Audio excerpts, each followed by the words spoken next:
So here's a question for you. When a market crashes, I mean really crashes, on the complete other side of the world, do you feel it? Today, we're going to break down exactly how a regional crisis can send shockwaves across the entire globe. And it all kicks off with one pretty dramatic quote. That's what people on the trading floor were actually saying as they watched the chaos unfold in real time. Think about that word. Not a dip, not a correction. A cascade, like a financial waterfall just going over a cliff. So what did that cascade actually look like in numbers? Yeah, a 20% drop in South Korea's KOSP index. That is a massive number. We're talking billions upon billions of dollars in value just gone, wiped out. Now, the really wild part about all this, the speed. This wasn't a slow burn. This was a firestorm that took place over just 2 days. And look, you might be thinking, I don't have investments in South Korea. Why does this matter to me? Well, this story is a perfect example of just how connected our world really is. This isn't just their story, it's a global one. So let's start with that initial impact, right? The big splash in the pond. What exactly was going down on the ground during those absolutely frantic 48 hours? Well, it was a complete bloodbath for some of the biggest names in technology. I'm talking about companies you absolutely know, like Samsung and SK Hynix. They were seeing double-digit drops. The selling was so fast and so furious that regulators literally had to pull the plug and halt trading twice, just to try and stop the bleeding. But what causes something like this? Every ripple has to start with a single pebble being tossed in the water. So let's trace this whole thing back to the event that kicked it all off. And here's the thing. Pretty much every analyst agrees. The trigger for this massive sell-off wasn't some bad earnings report or a local scandal. Nope, it was a conflict that was heating up thousands of miles away in the Middle East. So here's the quick play-by-play. It starts with the U.S. and Israeli operation in Iran. Iran then retaliates, expanding its strikes. And then, all of a sudden, the world's most critical energy and shipping routes are directly threatened. Now, for a country like South Korea, which has to import nearly all of its energy, this isn't just bad news, it's basically an existential threat to their entire economy. So yeah, that geopolitical trigger was the pebble, for sure.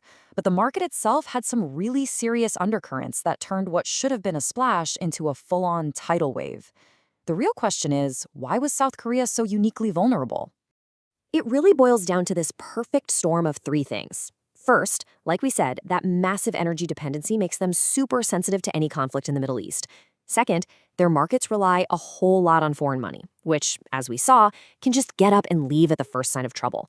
And third, and this is a big one, investors were leveraged up to their eyeballs, using borrowed money to trade, which basically just poured gasoline all over the fire. And wow, this chart just lays out the scale of that pressure perfectly. In just 2 days, you're seeing $3 billion in foreign capital just vanish. And that huge bar next to it, that's the market being propped up by over $22 billion in super high-risk margin loans.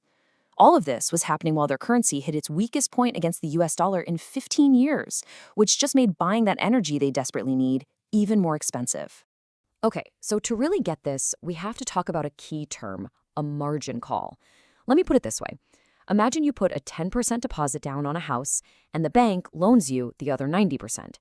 If the value of that house suddenly drops by 10%, your deposit is completely wiped out. The bank starts to get really nervous and demands more cash from you, like right now.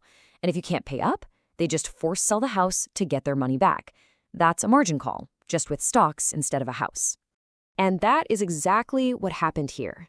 These margin calls started forcing people to sell. This pushed prices down even further, which then triggered more margin calls. At the exact same time, all the automated trading programs, the algorithms, they sensed danger and just started selling everything too.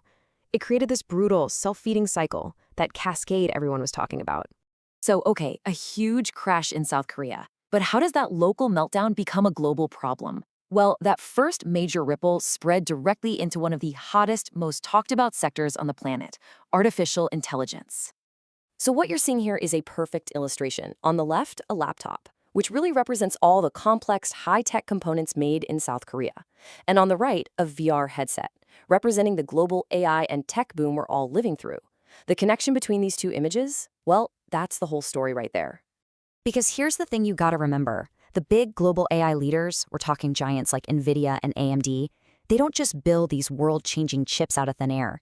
They absolutely rely on essential components from those South Korean suppliers, Samsung and SK Hynix, the very same companies that were in a complete freefall. And that's really the bottom line, isn't it? A crisis for the suppliers is always going to become a crisis for the entire sector. And sure enough, the shock had already started to spread, with both NVIDIA's and AMD's stock prices taking a hit almost immediately. The damage just couldn't be contained. So all of this brings us to the big picture. What does an event like this really tell us about the stability of not just global markets, but the tech sector that, let's be honest, we've all come to rely on so much? A lot of analysts are asking this exact question. Is this the wake-up call? The event that finally makes the market take a hard look at the sky-high valuations and all the hidden dependencies that are propping up this massive AI boom? So what are the big takeaways here? What do you really need to remember? Well, first, this is just a huge reminder of how deeply tangled up our global markets really are. Second, it proves that a crisis in one region can spark a global risk-off panic, where investors everywhere just decide to sell first and ask questions later. Third, it shows how high leverage in one little corner of the world creates risk for every single one of us. And maybe most importantly, it kind of exposes the fact that the foundations of the entire AI revolution might be a little more fragile than they look. And that's the thought I really want to leave you with.